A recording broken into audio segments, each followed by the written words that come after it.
শীতেও পুরুলিয়া শহরের কিছু জায়গার ছবিটা আপনারা প্রথমে দেখুন। দেখুন, কল আছে কিন্তু জল পড়ে না, এখনো জল কষ্ট। আর সেই পুরুলিয়াতেই খাবার জলের অপচয় হচ্ছে। পুরসভার দেওয়া রাস্তার যে কল, সেই কলের জল যাচ্ছে ড্রেনে। অভিযোগ, কল বন্ধ করার ব্যবস্থা না থাকায় সারাক্ষণই জল পড়ে। ব্যবস্থা নেওয়ার আশ্বাস দিয়েছেন পুরপ্রধান।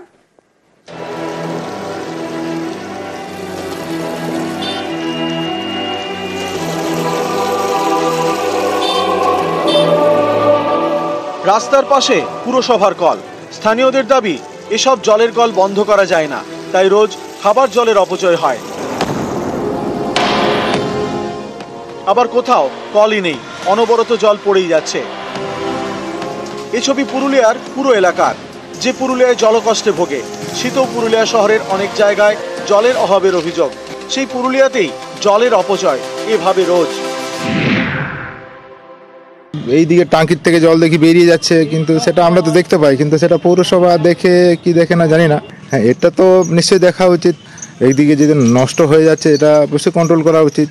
পৌরসভা তো ট্যাপের সিস্টেম করা উচিত। তো ট্যাপের সিস্টেম করলে ধরুন জলটা অন্তত সংরক্ষণ হবে, যে জলটা ভেস্ট হয়ে যাচ্ছে।